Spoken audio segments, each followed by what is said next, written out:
todas. Como ya sabéis y se ha recordado, hoy seguiremos con el tema del libro de Malaquías y hemos estado acercándonos al libro a través de 4 grandes titulares. Los 2 primeros fueron la semana pasada, que nos hablaban de el gran privilegio y el gran reto. El gran privilegio de servir a Dios, al gran Rey, al Señor. Y recordábamos cómo era este Dios, creador, Padre, misericordioso, pero lo que supone también esto, el gran reto de servir a este Dios. Y hoy vamos en esta segunda parte a abordar otros 2 grandes. El gran problema, hablábamos del gran privilegio, pero hoy vamos a hablar del gran problema y los grandes recursos.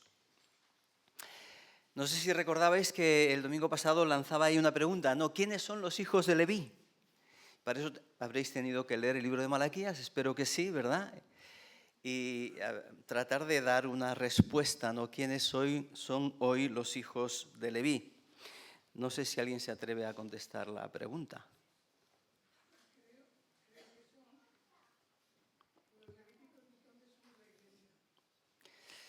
La iglesia.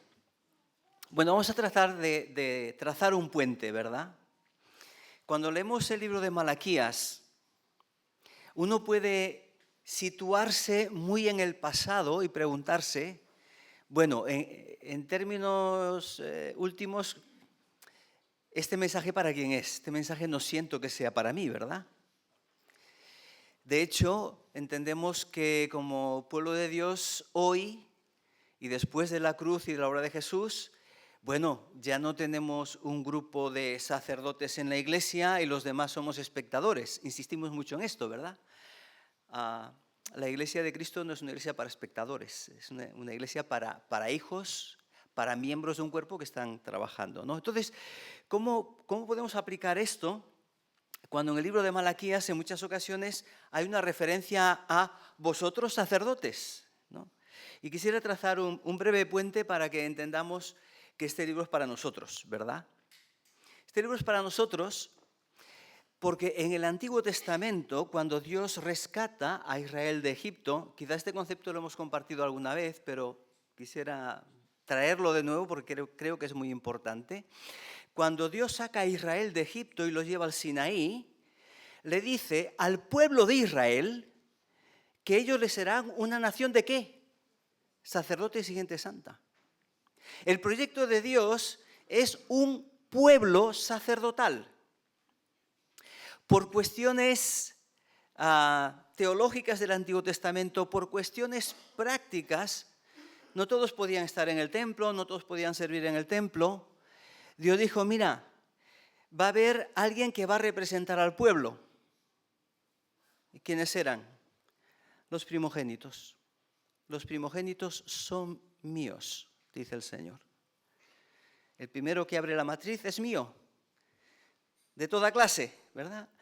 Y los primogénitos, varones de las familias de Israel, eran, en ese sentido, los representantes en el sacerdocio. Pero el Señor dijo, vamos a simplificar esto que puede ser muy complicado. Dijo, mira, en lugar de los primogénitos, escojo una tribu, la tribu de Leví, por eso les llamamos los levitas. Y dentro de la tribu de Leví voy a escoger a una familia, a Aarón y sus descendientes. Los levitas serán los ayudantes y los descendientes de Aarón serán los sacerdotes y dentro de ellos un sumo sacerdote. Bueno, todo esto nos queda allí en la distancia, ¿verdad? Pero ¿cuál era el principio? Dios quiere un pueblo sacerdotal. ¿Y eso qué significa? Un pueblo que ha sido redimido para adorarle, ha sido redimido para servirle, ha sido un pueblo para ser intercesor, mediador en medio de un mundo ajeno a Dios. Este pueblo ha sido colocado como una luz y como un testimonio para aquellos que aún no conocen a Dios. Así que Dios estableció los levitas. Cuando llegamos a Malaquías, pues Malaquías les habla a esos sacerdotes, ¿verdad? Que estaban en el templo y estaban haciendo las cosas no demasiado bien, más bien muy mal, ¿verdad? Pero que están representando a la totalidad del pueblo. Ellos tenían una responsabilidad muy principal, importante, porque eran representantes del pueblo delante de Dios y eran comunicadores de la voluntad de Dios al pueblo. Hacían esta labor de mediación, ¿verdad? Mucho de lo que hacían los sacerdotes ha quedado cumplido en la persona de Jesús. Ahora solo hay un gran sumo sacerdote sobre la casa de Dios, que es Cristo Jesús. Esto lo desarrolla toda la carta a los hebreos. Traigo solo aquí el concepto, ¿verdad? Solo hay un gran sumo sacerdote, es Cristo Jesús. Pero Dios sigue teniendo sacerdotes, un reino de sacerdotes y gente santa. Primera de Pedro, capítulo 2, versículo 9. Mas vosotros sois real sacerdocio, nación santa, pueblo adquirido por Dios, para que anunciéis las virtudes de aquel que llamó de las tinieblas a su luz admirable.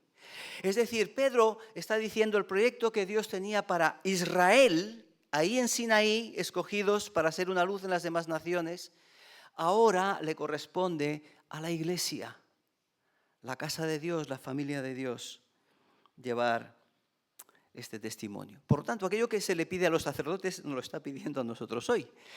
Como decía, hay un aspecto en el que solo Cristo, entre Dios y los hombres solo hay, ¿qué? Un intercesor, Cristo Jesús, Jesucristo, hombre.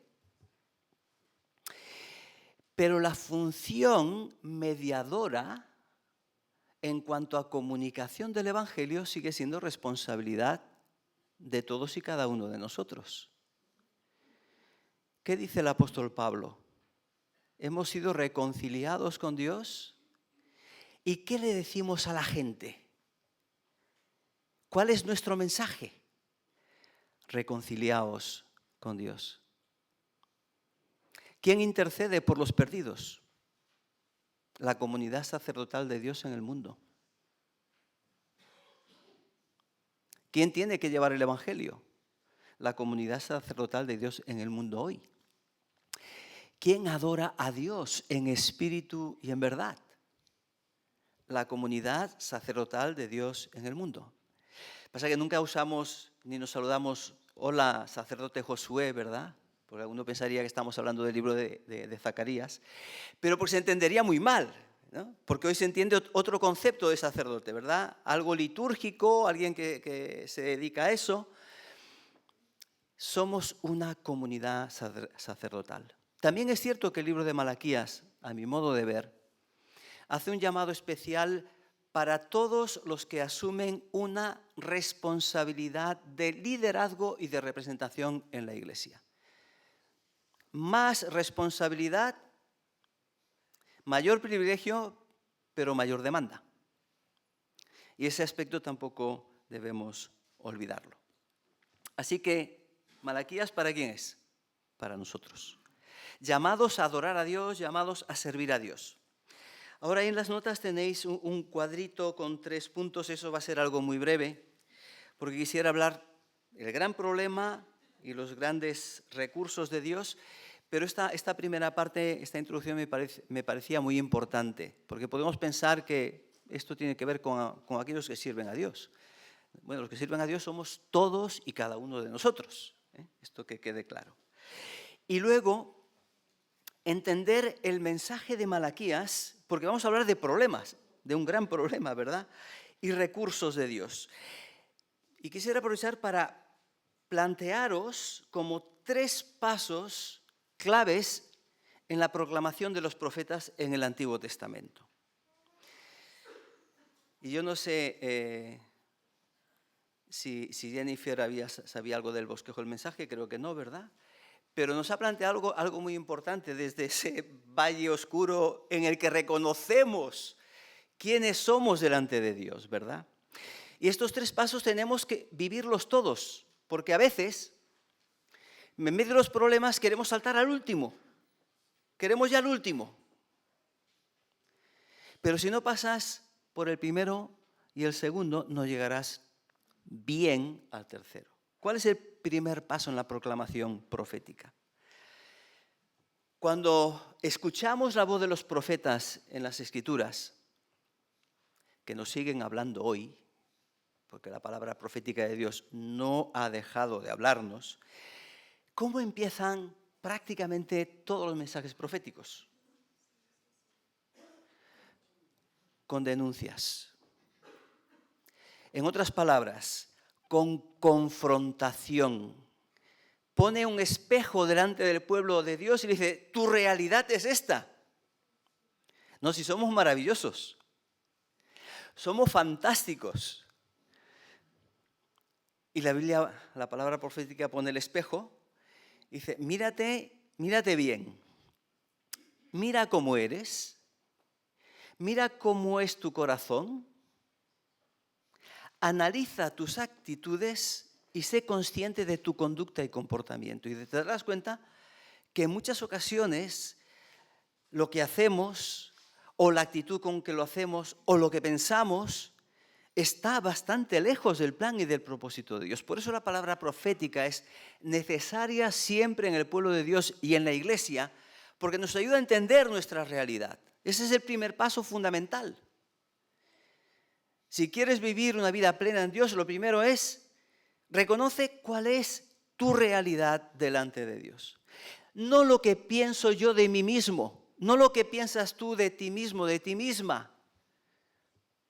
Porque eso va a depender de las emociones. El día que estoy bien me siento que soy maravilloso y soy fantástico y casi lo puedo hacer todo. Gran mentira. Y el día que estoy mal me siento un trapo que no tengo ningún valor y olvido que Dios me ha dado un valor. Y vamos como las montañas rusas, ¿verdad? La palabra profética nos confronta. No, esta es tu realidad. Esto es lo bueno, esto es lo malo. Esto es lo que tienes que fortalecer. El mensaje de Jesús a algunas iglesias es, mantén lo que tienes. Pero esto también es lo que tienes que cambiar en tu vida. Primero, confrontación. Segundo, la necesidad de una respuesta clara a la palabra de Dios. Y normalmente esta respuesta incluye necesariamente, y hemos usado esta palabra ya, quebrantamiento delante de Dios. Requiere reconocer qué parte dentro de nosotros está rota en nuestro comportamiento, qué parte se ha alejado de Dios, qué cosas necesitan cambiar, porque cantamos eso.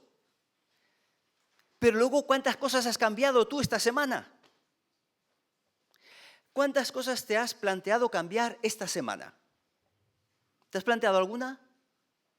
Quizás ni lo has pensado. Pero llegamos y cantamos, porque todo lo que hay dentro de mí necesita ser cambiado. Lo cantamos. Y sales. Y si la palabra de Dios no te confronta, mañana seguirás igual. Necesitas abrir tu corazón para ser confrontado por la palabra de Dios, para poder ser quebrantado. Y cuando hablo de esto, yo no entiendo que el mensaje profético sea un mensaje fustigador que quiere poner una carga y aplastarnos. Jesús no planteó eso.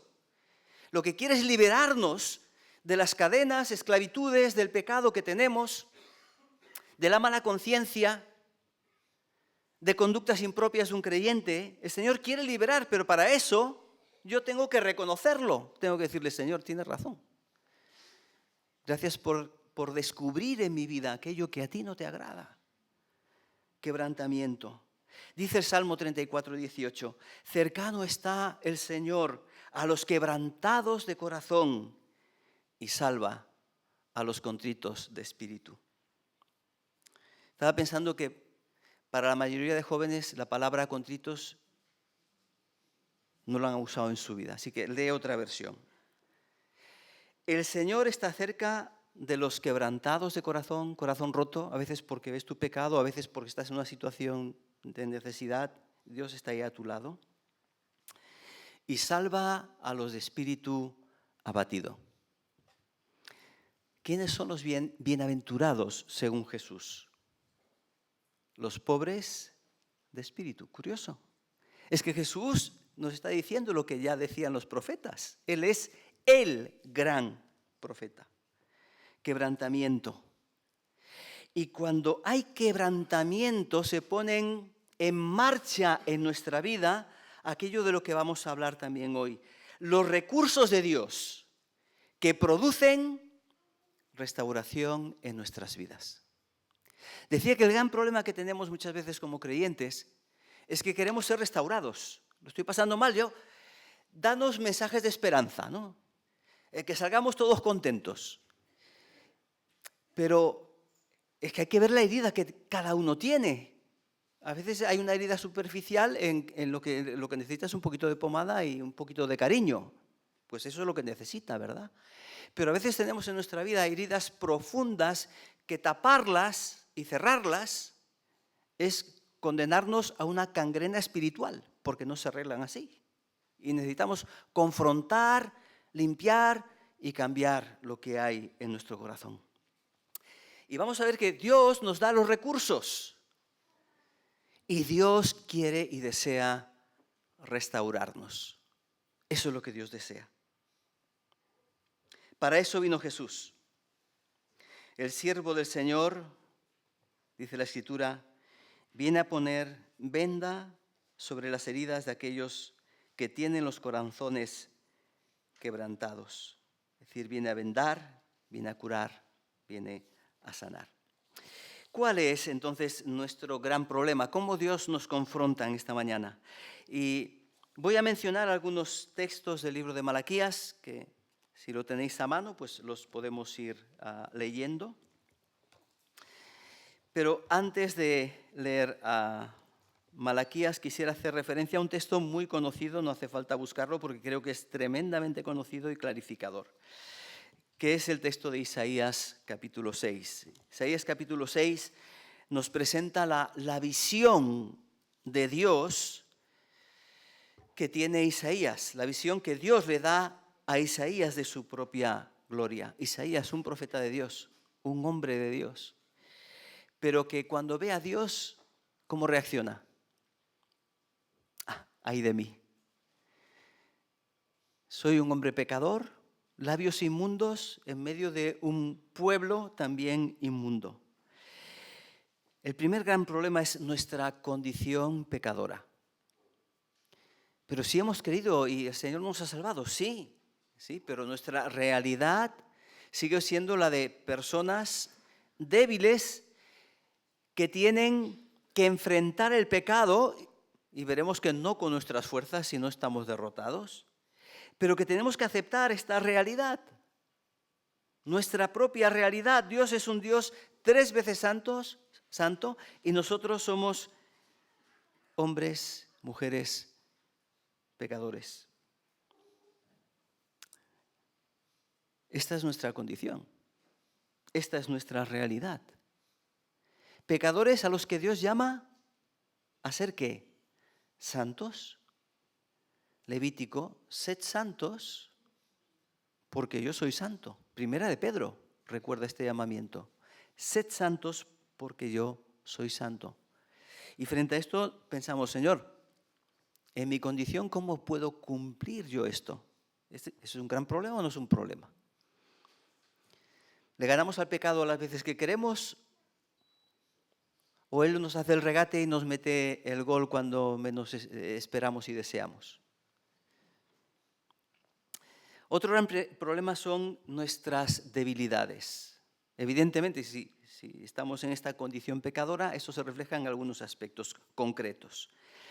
Malaquías, capítulo 1, versículo 5, dice lo siguiente. Vuestros ojos lo verán y diréis, sea el Señor engrandecido más allá de los límites de Israel. Claro, estamos leyendo un texto ahí de repente, ¿verdad? Pero solo quisiera subrayar una idea importante. Israel en tiempos de Malaquías tiene un problema que estamos descubriendo estos días, pero una de las causas principales del problema es su ceguera espiritual. Fijaos que Dios está diciendo, el problema es que tenéis que ver. Veréis, vuestros ojos verán y diréis. Cuando llegamos al final casi del libro de Malaquías, en el capítulo 3 y versículo 18, dice lo siguiente: entonces volveréis y discerniréis la diferencia entre el justo y el malo, entre el que sirve a Dios y el que no le sirve. Discerniréis o veréis la diferencia. ¿Por qué están viviendo una situación tan problemática en tiempos de Malaquías? ¿Por qué no están sirviendo a Dios como deben servirlos? Sencillamente porque hay ceguera espiritual. No son capaces de ver realmente quién es Dios. No son capaces de percibir realmente cuál es su propia condición delante de Dios. La percepción espiritual es muy baja. Vamos a verlo también ahora. Necesitamos vernos siempre con los ojos de Dios. Estaba leyendo esta mañana Lucas. Los que estaban el jueves ya sabéis que estoy haciendo mi devocional en Lucas. Y me llamó la atención porque habiendo escrito esto, esta mañana me encuentro con la narrativa en la que Jesús se encuentra con un ciego, Lucas 18, ciego Bartimeo. ¿Qué quieres que te haga? Señor, que vea. ¡Wow! ¿No es una petición importante en nuestra propia vida? Señor, que vea las cosas como tú las ves. Y no me quiero extender con Lucas porque no es el tema, pero está en el contexto de hablar de todos aquellos que no veían, incluso los discípulos. Justo en el párrafo antes dice: ellos no comprendieron lo que Jesús estaba diciendo. Tú eres el Mesías va a morir, va a padecer. Ellos no comprendieron. Y justo después Lucas nos dice: pero mira, había un ciego que pidió ver. Él sí comprendió. Hijo de David, ten misericordia de mí. Tú eres el Mesías, tú me puedes salvar, tú me puedes librar. La ceguera espiritual es terrible en todos, pero en la vida del creyente más, porque tenemos la luz de Dios. Pero muchas veces somos ciegos a esa realidad. O si cada vez que abrimos la Biblia le pidiésemos al Señor que vea. Que no sea un ejercicio de información bíblica, que sea un ejercicio de visión espiritual de quién tú eres. Segundo lugar, tenían un problema serio de memoria. Yo me quejo de la mía, pero los israelitas tenían un problema serio, muy serio de memoria. Solo voy a citar el versículo porque lo leímos la semana pasada. ¿Recordáis cómo empieza Malaquías con esa declaración de Dios que dice: yo os he amado? Respuesta de Israel: a ver, ¿en qué nos has amado? Hay un problema tremendamente serio de memoria espiritual. El pueblo de Dios diciéndole a Dios: bueno, recuérdame, explícame, dame cuenta de en qué nos has amado. Olvidaron todo. Mencionábamos ya la misericordia de Dios en el desierto, la paternidad de Dios. No vamos a repetir eso. Pero sí vamos a recordar la actitud de Israel, porque había una mala memoria y un corazón duro que dudaba de Dios. Y estas dos cosas iban muy unidas. ¿Qué decía Israel en el desierto? El Señor nos ha sacado de Egipto, ¿para qué? ¿Para darnos la tierra prometida? No, ¿qué decían ellos? Nos ha sacado al desierto para matarnos en este lugar. Ni recordaban la gracia de Dios y dudaban del amor de Dios. Una y otra vez, la gran crisis en la vida del creyente creo que tiene que ver principalmente, no solo, pero principalmente con esta cuestión. ¿Recuerdas el amor de Dios hacia ti? ¿Reconoces el amor de Dios hacia ti?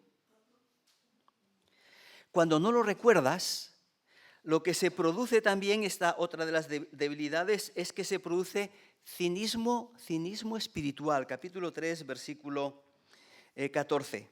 Dice Dios a los israelitas: Habéis dicho, por demás es servir a Dios. ¿Qué aprovecha que guardemos su ley y andemos afligidos en la presencia del Señor de los ejércitos? La pregunta significa, tal como está planteada, es que no vale la pena. Sigue diciendo por si hay alguna duda. Hemos visto que los soberbios son felices, que los que hacen impiedad no solo prosperan, sino que tientan a Dios y no les pasa nada. Crisis espiritual. Cinismo. No puedes esperar ya nada del Señor. No vale la pena. ¿Para qué vivir para Dios si los malos triunfan? Ahora quizás penséis, esto solo lo puede pensar un mal creyente. Pues la Biblia se plantea que no, que a veces los buenos creyentes pasan por crisis y por dudas. Recordad a un Job. Recordad al salmista en el Salmo 73, que expresa lo que estamos encontrando en Malaquías. Fijaos un momento, voy a leer algunos versículos del Salmo 73, versículo 13. Leo el versículo anterior. Así son los impíos, viven en paz y acumulan riquezas. Parece que el mundo no ha cambiado nunca, ¿eh? Verdaderamente, dice el salmista, verdaderamente en vano he limpiado mi corazón y he lavado mis manos en inocencia. ¿Os dais cuenta de lo que se está planteando? Si vale la pena seguir viviendo la vida cristiana. Pues he sido azotado todo el día y castigado todas las mañanas. Si dijera yo, hablaré como ellos, esta es la opción que se plantea, empieza a pensar y dice, uy, engañaría a la generación de tus hijos. Cuando pensé para saber esto, fue duro trabajo para mí, ¿no? A veces las preguntas interrogantes sobre el mundo y la injusticia no tenemos una respuesta fácil los creyentes. Hasta que entrando en el santuario de Dios, comprendí el fin de ellos. No tenemos respuesta para muchas cosas, ¿verdad? Los propios israelitas acusaron a Dios en muy mala teología de agradarse de la injusticia. Acusaban a Dios de ser injusto. Y a veces no es fácil, como decía, ¿verdad? No tenemos todas las respuestas.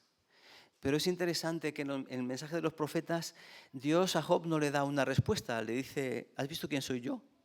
A Habacuc, que tiene una crisis también, ¿hasta cuándo, Señor? No le da una respuesta. Sencillamente, la visión de Dios. Y cuando tú ves a Dios, dice, no lo entiendo, pero tú siempre sabes lo que haces. Y esa es la realidad que se experimenta.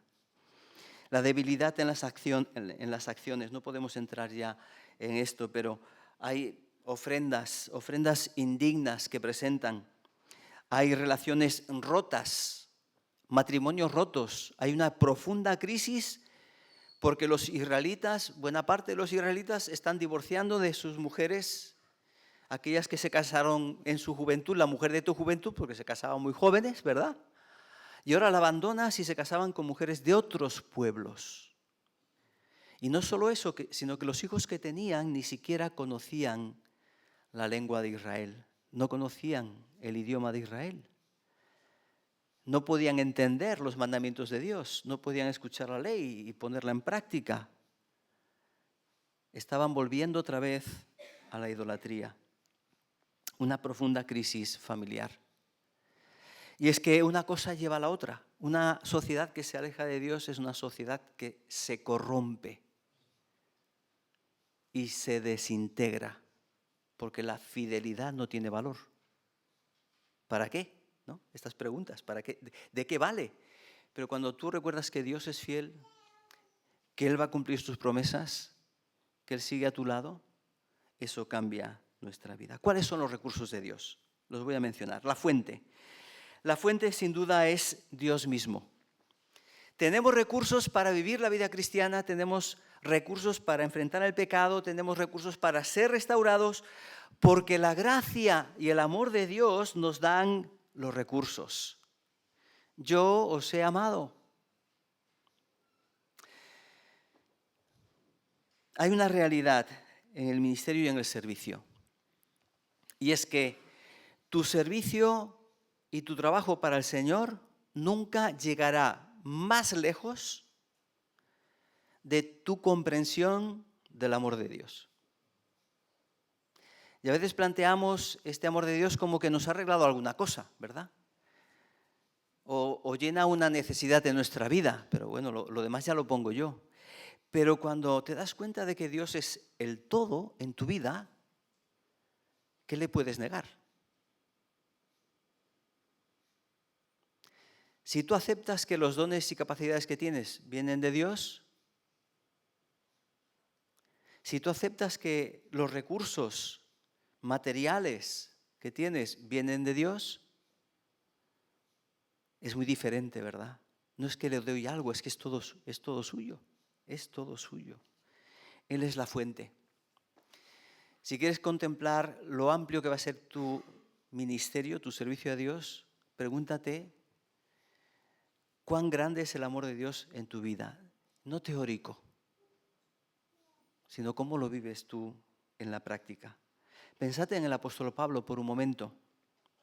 Un hombre que sufrió naufragios, azotes, persecución ¿de quién? De los judíos, de los judíos. Cuando uno lee el libro de Hechos, los que le perseguían, los primeros que les perseguían eran los judíos que no se habían convertido en las sinagogas de aquellas ciudades por las que había pasado. Y los seguían de una ciudad a otra. No se conformaban, ¿no?, con que se fuese, no, lo seguían persiguiendo una y otra vez. Azotes un montón de veces. Pero él llega a decir, quisiera yo ser anatema, separado de Dios, por amor a mis hermanos. ¿Cómo es posible que el servicio y el amor del apóstol Pablo pueda llegar a expresar eso? Porque él ha llegado a comprender el amor de Dios hacia su vida. El amor de Dios es la fuente. La generosidad de Dios es la fuente. Dios no es tacaño, aunque a veces experimentamos quizás eso en nuestras vidas, nos quejamos, ¿no? Cuando hay queja en nuestra vida es que algo le estamos cuestionando a Dios, aunque no lo expresemos de esa manera, pero algo le estamos cuestionando. Señor, algo no estás haciendo bien en nuestras vidas. Sin embargo, el Dios del que nos habla Miqueas, el Dios que encontramos en la Biblia es el Dios de la generosidad. Capítulo 3, verso 10. Dice, traed todos los diezmos al granero y haya alimento en mi casa.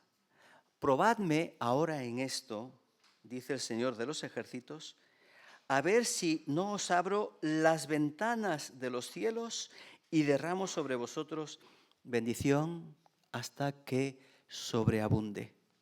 Este sería también otro tema, ¿verdad? Esto lo usa mucho a veces desde el Evangelio de la prosperidad, y da y Dios te da.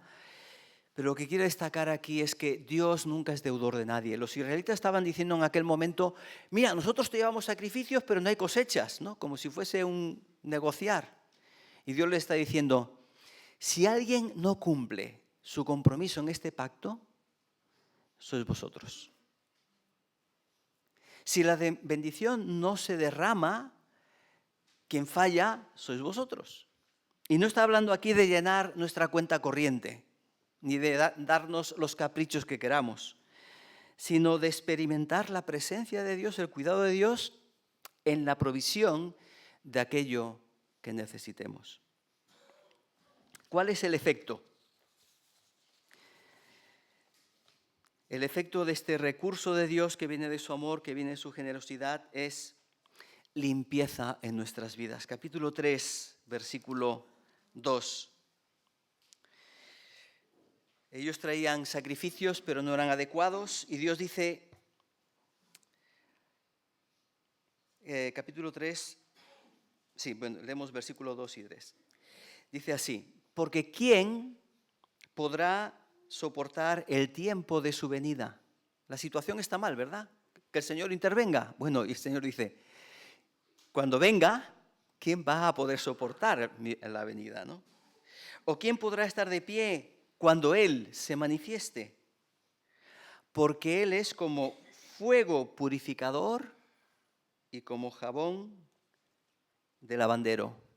Él se sentará para afinar y limpiar la plata, limpiará a los hijos de Leví, los afinará como oro y como a plata, y traerán al Señor ofrenda en justicia. ¿Qué está diciendo? Sacerdotes, os habéis corrompido. Sacerdotes, no lo estáis haciendo bien. Pero yo voy a venir y voy a venir a limpiar. Y por la gracia del Señor, este proceso de limpieza no ha sido con una intervención de Dios desde su justicia, sino desde su misericordia y su gracia. Porque el texto está hablando de una venida que limpiará. ¿A qué se puede referir esto? El texto nos evoca textos del Nuevo Testamento. Juan el Bautista hablando de Jesús. Él os bautizará con Espíritu Santo y fuego. Jabón de lavadores. En las casas a veces tenemos muchos productos de limpieza para limpiar cada cosa, ¿verdad? En la vida cristiana solo hay uno. Solo uno. La sangre de Jesucristo nos limpia de todo pecado. Si alguno hubiere pecado, abogado tenemos para con el Padre a Jesucristo el justo. Él vino para limpiar nuestros pecados, para cambiarlos del rojo carmesí a la blanca nieve, para purificarnos delante de Dios, para que ahora podamos ofrecerle sacrificios de adoración al Señor, no por medio de nosotros, sino por medio de Jesucristo. Él vino para limpiarnos. Para eso entregó su sangre en la cruz del Calvario. Él es el que purifica y sigue purificando nuestra fe, dice Pedro en la primera carta, capítulo 1, versículo 7. Y lo hace a veces precisamente a través de las circunstancias difíciles, sometiendo a prueba nuestra fe para que una vez haya sido probada, sea convertida en motivo de alabanza, gloria y honra cuando el Señor venga. Dios nos limpia, ese es el gran recurso de Dios, permanente, no está en el pasado, está en el presente de nuestra vida. Y Dios nos regala discernimiento, capítulo 3, versículo 18. Cuando nos quebrantamos, cuando reconocemos nuestro pecado, nuestra necesidad de Dios, y Él nos perdona, dice, entonces os volveréis y discerniréis la diferencia entre el justo y el malo, entre el que sirve a Dios y el que no le sirve. ¿Alguno tiene falta de sabiduría? Dice Santiago. Pídala a Dios, el cual da abundantemente y sin reproche y le será dada. Dios nos quiere regalar discernimiento para vivir nuestra vida cristiana en un mundo de confusión, de terrible confusión, en la que a veces podemos dejar que entren ideas, conceptos que no tienen que ver con lo que Dios revela. Pero Dios nos da espíritu de discernimiento, porque el Espíritu Santo que tú y yo tenemos de parte de Dios conoce lo más secreto del corazón de Dios. ¿Cuál es el resultado? El resultado es un tiempo de bendición. Termino ya con esta parte. Dice capítulo 4, verso 2. Mas para vosotros, los que quebrantáis vuestro corazón cuando el Señor os confronta, aquí diría, mas para vosotros, los que teméis mi nombre. Reconocemos quién es Él, reconocemos, escuchamos su voz. Mas para vosotros nacerá el sol de justicia, y en sus alas traerá salvación, y saldréis y saltaréis como becerros de la manada. Aquí nos está hablando del sol de justicia, de Cristo, el que ha resplandecido en nuestros corazones. Aquí nos está hablando del buen pastor que cuida a sus ovejas. Aquí nos está hablando de un presente en el que ya podemos disfrutar las bendiciones de este reino de Dios. Pero nos habla de un futuro en el que ese reino de Dios, en su segunda venida, la segunda venida del Señor, será perfecto y pleno. Y eso nos da fuerza para seguir, eso nos da fuerza para levantar los ojos a los montes y saber de dónde viene el socorro. Como se decía al principio, poder ver en medio de una noche oscura que hay muchas estrellas que brillan. Hace muchos años viajé por el centro norte de Argentina y estábamos en una pequeña aldea donde había un colegio que atendían, las iglesias atendían a los niños durante 5 días, les daban de comer, les enseñaban y el fin de semana volvían a casa de sus papás, pero estaba en medio de la montaña, completamente aislado. Y recuerdo que nos invitaron a cenar con el director de esa escuela y salimos del colegio, en medio de la montaña ya, pero llegamos hasta la casa. Y era una carretera, como 10 minutos en medio de la montaña, no había ni una luz, ni una triste luz. Y yo recuerdo que cuando salí del coche para entrar en la casa, que apenas había luz, claro, no había luz, miras para arriba. Y jamás vi un cielo como ese. No había un trocito en el que no hubiese una estrella. Yo cada vez que lo recuerdo me parecía increíble aquello. Pero en medio de la oscuridad es cuando es más importante que brillen las estrellas. Nacerá el sol de justicia, vendrá. Todavía estamos en el valle, pero esperamos que el día amanezca. El Señor viene, Maranata, y nosotros deseamos que así sea. Y el Señor mientras nos dice: volveos a mí, Malaquías 3:7, y yo me volveré a vosotros. Si no conoces al Señor, vuélvete a Dios. Pero también es un reto para cada creyente, porque a veces le damos la espalda o lo ignoramos. Y el Señor dice: volveos a mí, y yo me volveré a vosotros. Y seréis mi especial tesoro entre todos los pueblos. Que el Señor os bendiga.